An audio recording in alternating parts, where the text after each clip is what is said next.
King Lear is a play by William Shakespeare. He wrote King Lear at around 1605 between Othello and Macbeth, and usually is one of Shakespeare's greatest plays. The setting of King Lear is drastically different from Shakespeare's time, along with his other plays. Shakespeare is the son of John Shakespeare, who married Mary Arden. In 1556, John bought the main part of the house in Henley Street, which is now known as the birthplace, and their family, including William, grew up there. William almost certainly went to one of Stratford's petty or junior schools, where he would have learnt his letters. Shakespeare probably left school at the age of 14 or 15. In 1582, when he was 18, Shakespeare married Anne Hathaway. She was 26. Their first child, Susanna, was born in May 1583. Plague broke out in London in 1593, forcing the theaters to close. Shakespeare turned to writing poetry. In 1594, Shakespeare became a founding member, actor, playwright, and shareholder of the Lord Chamberlain's Men. Sometime after 1611, Shakespeare retired to Stratford. On 23rd April, his presumed birthday, he died, aged 52. On 25th of April, he was buried at Holy Trinity Church in Stratford. Shakespeare's widow, Anne, died in 1623 and was buried beside him. Elizabethan England was an extremely hierarchical society, demanding that absolute respect be paid and shown not only to the wealthy and powerful, but also to parents and the elderly. King Lear shows how vulnerable parents can be to their children and how fragile the Elizabethan society was. Although the story dramatized events from 8th century BC, Lear's story of suffering at the hands of his own children reflects anxieties felt by Shakespeare's audience.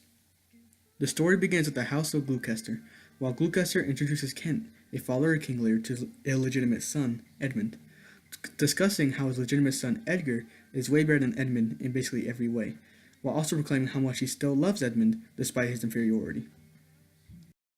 The story then cuts away to King Lear, who has decided to retire, which is an odd decision, especially at the time he lives in.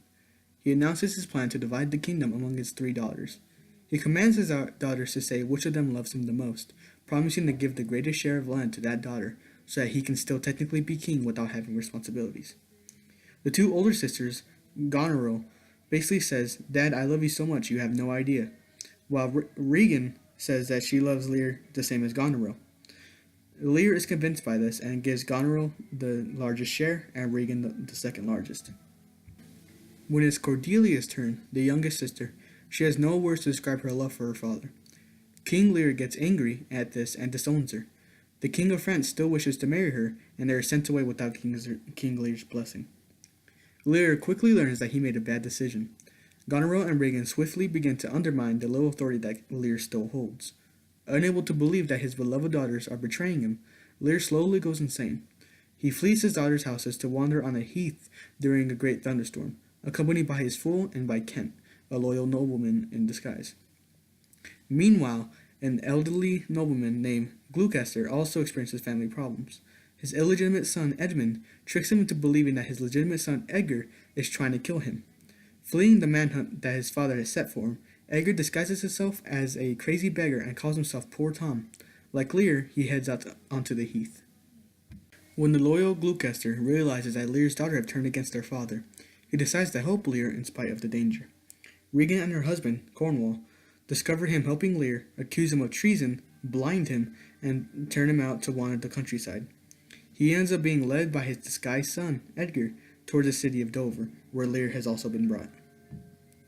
In Dover, a French army lands as part of an invasion led by Cordelia in an effort to save her father.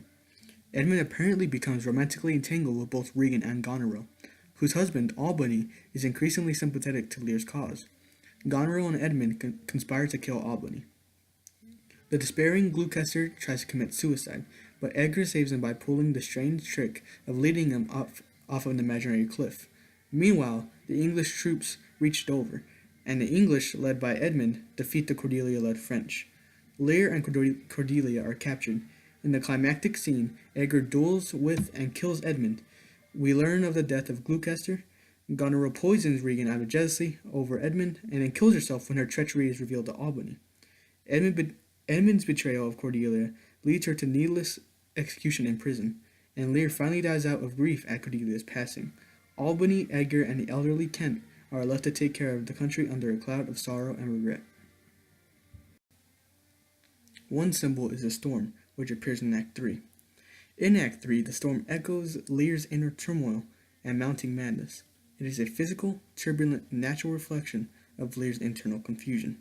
At the same time, the storm embodies the awesome power of nature, which forces the powerless king to recognize his own mortality and human frailty, and to cultivate a sense of humility for the first time. The storm may also symbolize some kind of divine justice, as if nature itself is angry about the events in play.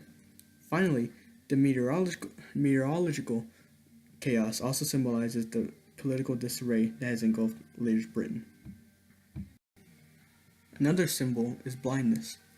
Gloucester's physical blindness symbolizes the metaphorical blindness that grips both Gloucester and the play's other father figure, Lear. The parallels between the two men are clear.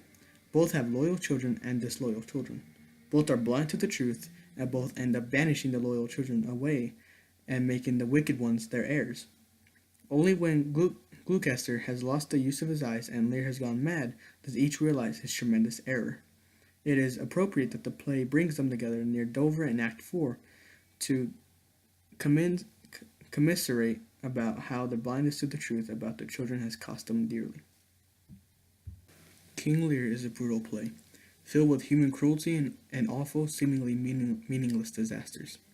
The play's succession of terrible events raises an obvious question for the characters, namely, whether there is any possibility of justice in the world, or whether the world is fundamentally indifferent or even hostile to humankind. But in the end, we are left with only a terrifying uncertainty. Although the wicked die, the good die along with them, culminating in the awful image of Lear cradling Cordelia's body in his arms. There is goodness in the world of the play, but there is also madness and death, and it is difficult to tell which triumphs in the end.